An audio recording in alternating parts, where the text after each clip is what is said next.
Alright guys, welcome to another video. In today's video we're going to take a look at this Medion computer from 2003 that I picked up at a yard sale for 15 euros. Yes.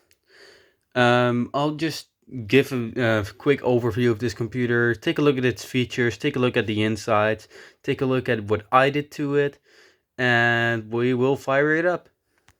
But before I get to all of that, I first want to talk about why I haven't made a video in like 60 days.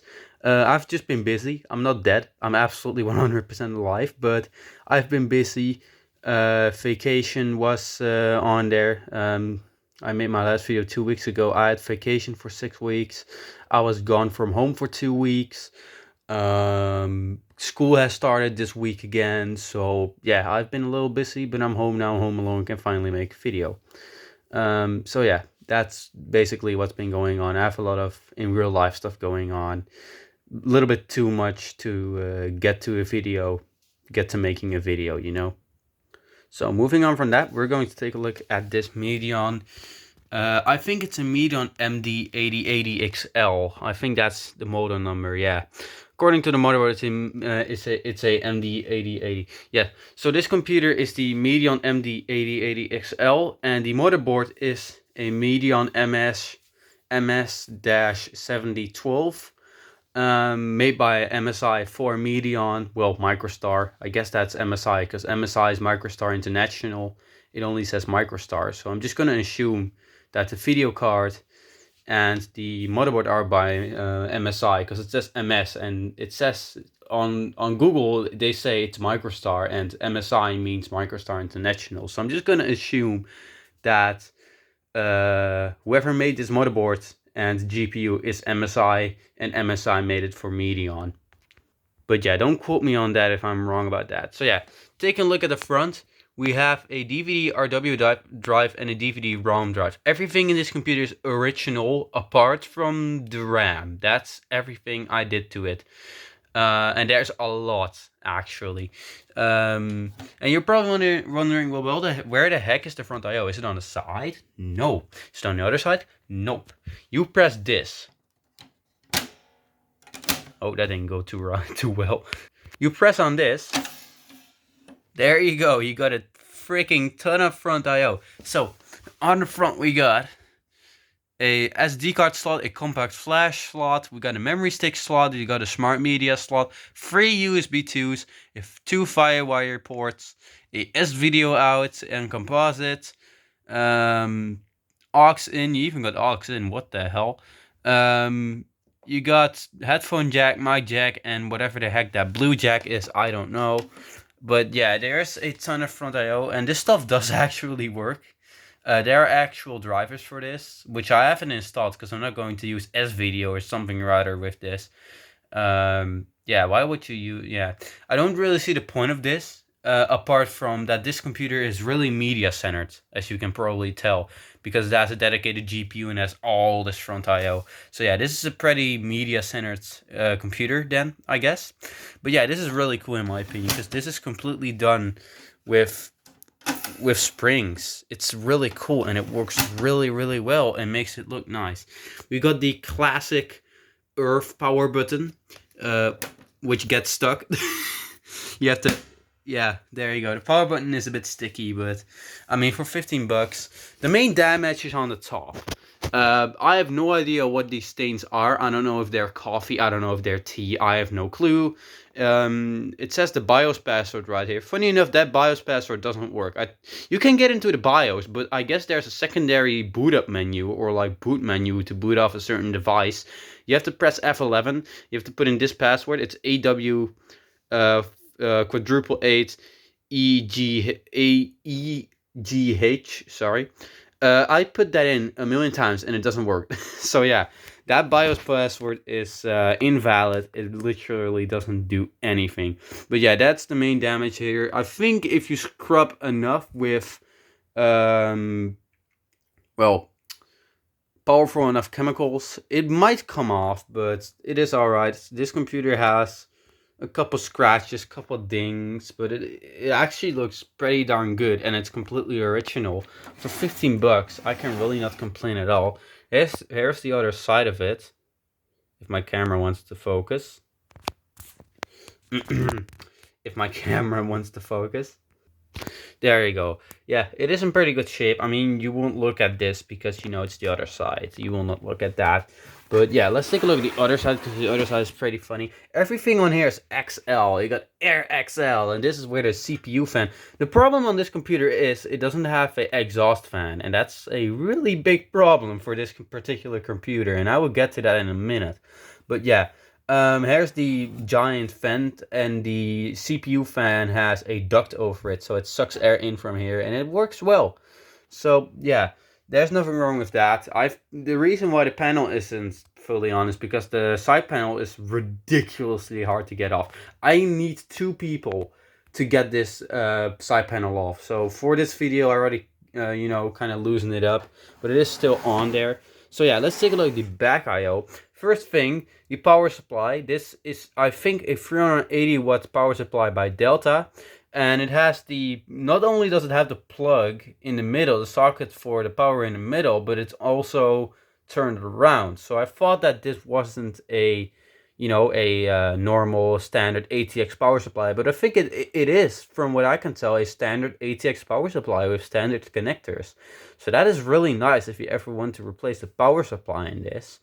Take a look at the back I/O. We have 2 PS2 ports, a serial port and a parallel port. You got 2 SPDIFs. I don't really know what these do, but yeah, you got SPDIF in and out. You got a Ethernet jack and 4 USB 2s, which is, from what I can tell, a little unusual from this time period, from 2003. I think most computers still had 2 USB ports. I think USB 2 was pretty mainstream at this point. Well, no, actually, I think this is actually pretty decent, isn't it? 4 USB 2 ports, because I think USB 1.1 was the mainstream back in 2003. I mean, this is pretty much the oldest computer that I have that perfectly works. So I don't really know. Let me know in the comments if USB 2.0 was already mainstream back then, if it was already completely normal. I don't know. You got a Ethernet jack and another FireWire port. You can hook up a lot of iPods to this. You got even more headphone jacks. You got, I think those are 2 optical outs, in and outs, aren't they? I'm not sure. You got a headphone jack. You get a, sorry, is that line out? You get, yeah, you get so many headphone jacks. I have no clue, man. You get so many audio jacks. There you got your video card, which has VGA, and surprisingly, it also has DVI, but it's the stupid type with the 4 extra pins on the sides, which I really hate. But yeah, there's no exhaust here. That's because the power supply is standard. Here, take a look at the damage. That's because the power supply is standard, but the case is actually proprietary. At least proprietary-ish. I think you could shove another motherboard in here, but you wouldn't have a lot of luck with it, because, you know, every bit of heat, the heat from the system gets out of this power supply, and the power supply gets really hot because of that. Yeah, which isn't too nice. But yeah, take a look at this sticker. It doesn't really tell us much. It doesn't tell us much about the model number or the specs. The specs were on the front, but the stickers have been taken off, sadly. I will open this up now and tell you about the specs.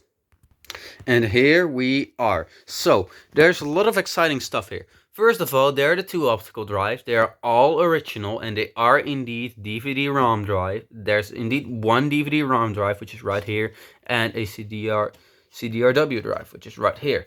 You actually got 2 hard drives in this. The original, I took a look at a couple pictures of this. I couldn't find anyone with the MD8080XL with 2 hard drives. I saw a picture of this one, like a reference picture of the inside. It had 2 disk drives. 2 disk drives is standard in this model, but it only had 1 hard drive. So I think this was a really spec'd out machine, at least a spec'd out model, because these are 2 160 gigabytes Barracuda drives. Like, look, that's an original part sticker from Medion, and you get another one here. Currently, this is the C drive, this is the D drive, which I did not want, but it was literally my only choice. Here's the power supply, in case you're curious. It is 340 watts, not 380. My bad about that. The motherboard is a mix of proprietary and a mix of just standard stuff. So first of all, the CPU. Here you got the duct thing going on, and you got your nice fan.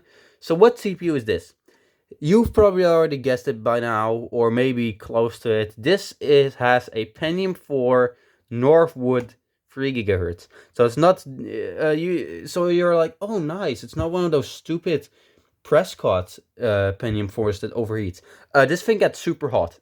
It does. It has not been repasted. It has its original thermal paste from 2003 on it. And yeah, this thing does get a little loud. I mean, it's pretty quiet. It's on the quietest fan mode when you run it normally. But when you start like gaming on this thing, like I gamed on this thing for 2 hours yesterday. This fan got pretty darn hot because the CPU was constantly at 60-70% all the time.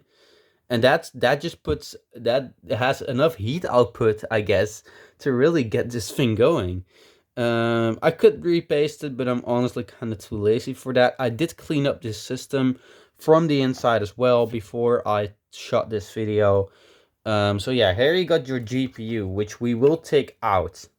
You can find, by the way, I will leave a link to the Retro Web in the description, because the Retro Web has an article about this motherboard, about what every port does, and yeah, they have a schematic of this motherboard just in case you're curious. Look, it says Medion MD8080 right there. I don't know if you can, no, you cannot see because it's not focusing. Look, it says Medion MD8080 right there. So yeah, I will take out the GPU.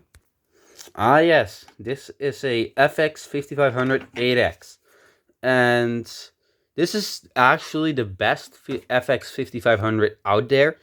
At least one of, because this is the stock FX 5500 only came with 64 megabytes of VRAM. Meanwhile, this thing has 256 megabytes of VRAM, which doesn't sound like a lot, but for this chip, it is excessively much. I gamed on this. I played Quake 3 on this. This card plays Quake 3 in 1024p absolutely amazingly. You can play Quake 3 on this with the graphics set to absolute max in 1024p. It will run it with 40 to 91 FPS. It's really great. It runs really well. It looks amazing. But then you get to Half-Life 2 and it's already disappointing. I tried Half-Life 2 on this, and I had to get the resolution down to, like, what was it? I ran it in 768p with everything set to low. It didn't go well. It was anywhere between 20 to 35 FPS, and it's the graphics chip. It's the GPU itself. It's not the VRAM. The VRAM was barely on 128 megabytes as well. So that goes to show 256 megabytes for this card is excessive, because on Half-Life 2 I was really pushing it and it didn't even get to 128 megabytes of VRAM usage. But yeah, it is still nice because you can run games at higher resolutions, of course, due to that VRAM. But still, a bit of a bummer. But to be honest, for retro gaming, this thing is pretty good. If you're gonna play like 90s stuff, this computer is pretty darn great. I do recommend it for that. If you have like a Pentium 4 computer. Wait, let me just... There we go. If you have like a Pentium 4 computer, I do recommend Pentium 4 computers for... well, this card anyways. This card is really good for 90s stuff. But I don't recommend it for like 2004 stuff, etc., etc. But yeah, let's move on from this. Funny things about this motherboard, for example, are this mini PCI slot. Yes, this thing has a mini PCI slot, which is really, really weird, but it does exist. It has a life on this board. Here are the two jacks. It has the front panel connectors like this, and it doesn't have a hard drive indicator, which is annoying. You got your audio port, you got your... Well, no, this is USB and audio, and I don't even know what that is. You will have to take a look yourself in the RetroWeb article that I will link down below. You got 2 PCI ports. I don't know why one of them is blue. I have no clue. Maybe that's that rhymes. Maybe it's faster or something. No, actually, never mind. This thing has 3 PCI slots. If you look closely, right there, that white one is yeah, that's a little dirty. But I don't oh, ultra wide. I don't use PCI, so it's completely fine. The only upgrade I did to the system was 2. One isn't really an upgrade. I put some new thermal paste on the GPU because the GPU was getting cooking hot. Some fresh Arctic MXS thermal paste does it pretty darn well. I gamed on this thing for 2 hours. It didn't have any weird behavior whatsoever. So yeah, that was great. I upgraded the RAM from the original 1 GB to 1.5 GB because that's the absolute max I have in terms of DDR1 400 MHz. Yeah, this motherboard has some weird stuff, but also some normal standard stuff. For example, just a standard ATX power connector, just a standard 4-pin, I think these are called P4 connector for the CPU. There's no PCI Express here, which is, well, pretty usual. Though if you'd hook up a more powerful AGP card that wants external power, it is Molex.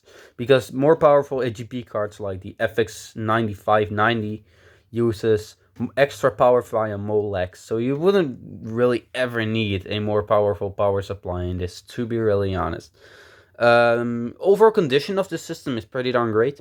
Power supply works completely fine. CPU needs to repaste, but to be honest, the fact that this thing doesn't overheat is really surprising, because it's a Pentium 4 North with 3 GHz. By the way, it has 512 kilobytes of cache, in case you're curious. This cooler is a pretty darn big mess. This cooler is held on by really weird clips that are really tight and hard to get on and off. But yeah, 2 160 gigabytes Seagates. This one has bad sectors, and it's currently the main drive, but I haven't noticed any strange behavior from that either. The secondary drive is completely fine, though I will notice that there's currently a heat wave in the Netherlands, and these drives get super hot, like absolutely. I've never seen a hard drive get this hot in my entire life. The first drive hits like 57, 58 degrees, and this drive hits up to 62. Keep in mind the hard drive should not exceed 55 degrees. That's absolutely burning, and it's absolutely crazy. I think it's caused by the video card, because this card gets really hot. This card actually has a fan connector down there, so this thing was actually meant to be used with a fan, but they passively cooled it. So this thing is always running hot. Not overheating, but just always running hot. And I guess that since there's absolutely no exhaust here, I think the heat just goes from here to here. I guess it just draws here. The chipset doesn't really get hot, but the CPU also gets quite hot. So yeah, you got all these heating up components right here and here and here, and that's just what it's kind of it's kind of a recipe for disaster, you know. Especially when this power supply doesn't have too much power and it actually draws in the hot air and pushes it out here. This back gets really hot, but yeah, that's the main bummer with the system. It just gets really hot, but it works absolutely completely fine. So now I will hook it up and show that everything works to you. Hook it up to a monitor, turn it on, give a really short look at it, and then we will end this video on a good note.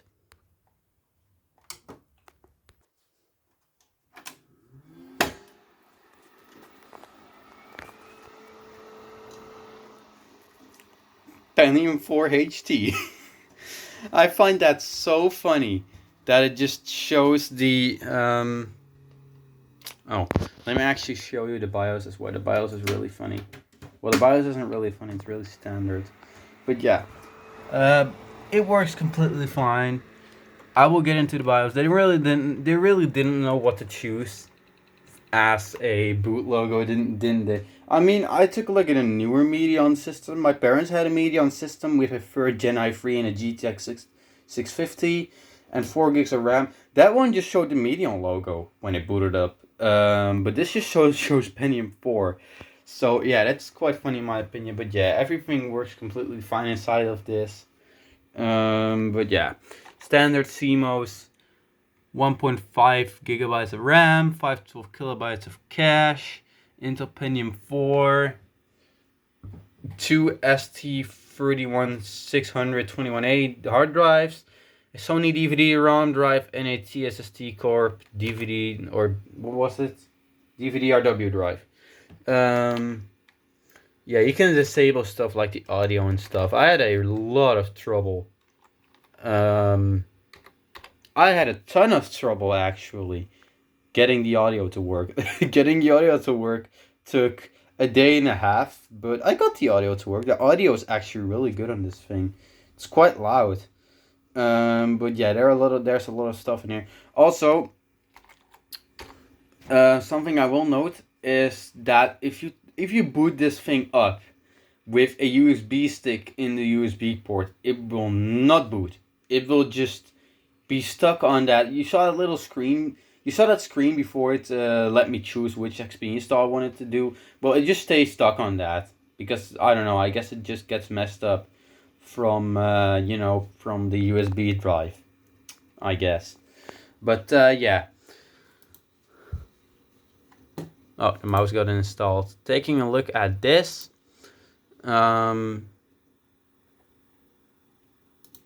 I will show y'all. I tried GTA San Andreas, but it didn't work. Downloads. I tried Half-Life 2 and Quake 3 Arena. Yeah. So, this computer. Oh, oops. That's not the right option. Oh no, it's in here. The properties of the system. So yeah, this is an absolutely activated Windows XP install, which I really like. This say activated Windows XP install, which is so cool. Pentium 3 gigahertz, Pentium 4 3 gigahertz, 1.5 gigs of RAM, Windows XP Professional 2002 Service Pack 3. Yeah. Taking a look at hardware info, just in case. Oh, that's the hardware info setup. The hardware info setup. I'm sorry that this is in Dutch. I did not choose that. That's literally just the way it is. I cannot change that. Hardware info 32. This is 32-bit. This is not one of the later Pentium 4s with 64-bit. I mean, not many Pentium 4s have 64-bit support. I think only the Socket 775 motherboards have that. This is Socket 478. The Prescott ones don't have. The Prescott Pentium 4s don't have 64-bit support. Only the very, very latest Pentium 4s on the Prescott architecture were 64-bit, and I think they were the Socket 775 ones. Not 100% sure, but I think they are. I don't know much about Pentium 4 because, the only other computer that I've had with a Pentium 4 was pretty much useless. It had a Prescott Pentium 4 for years. If you're curious, by the way, yes, this motherboard does support the Prescott Pentium 4s. So I could just throw in a Prescott Pentium 4, because I have one at 3 gigahertz. But I'd rather stick with Northwood, because I think the Northwood ones actually get less hot. Let me know in the comments which one I should choose. Keep the Northwood Pentium 4 in here, or upgrade to the 3 gigahertz Pentium 4 Prescott. Let me know down in the comments if any of y'all know what is better, what it's a better choice. Maybe it has more cache, I don't know. Yeah, there's our, here, like I said, MSI FX5500. But yeah, as you can see, that's the motherboard Springdale. The RAM stick brands are two Siemens. The Siemens sticks are the ones that came with it. The ProMOS chips, the ProMOS ones are the ones I already had laying around from a Dell system. But yeah, if you take a look here, 31 and 32 degrees, drive failure warning, yes. And I don't know what those attributes are there, but yeah, I could not open. I of course couldn't open Crystal Disk Info because Crystal Disk Info doesn't support XP 32-bit anymore. So yeah, we will shut this down. and have a conclusion about this. So, this Medion MD8080XL, was it worth it? Was it worth the effort? Was it worth taking home? Was it worth the 15 euros that I paid for it? I think so, because the only other two Pentium 4 systems that I had were a Packard Bell with a Gigabyte motherboard that absolutely broke, and it had a Celeron actually, so not an actual Pentium 4.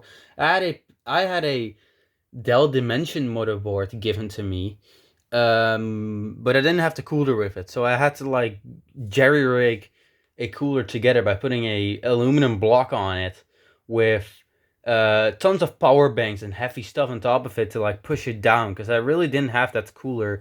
It had a Prescott Pentium 4, and that's where I took the Pentium 4 out of. I don't know if it's any better. Please let me know down in the comments. What is a better choice for this system? Keep the Norfolk Pentium 4 3 GHz in there, or put the Prescott one in there that I have laying around. Because otherwise, it's not gonna get any use. So that would be nice. But yeah, this was definitely worth it. It is a really cool system. It's fully working. It has 2 freaking hard drives in it, tons of hard drive space. Perfect for some 90s gaming. I mean, the GPU is entry level anyway, so I kind of expect a little too much from the GPU, I guess.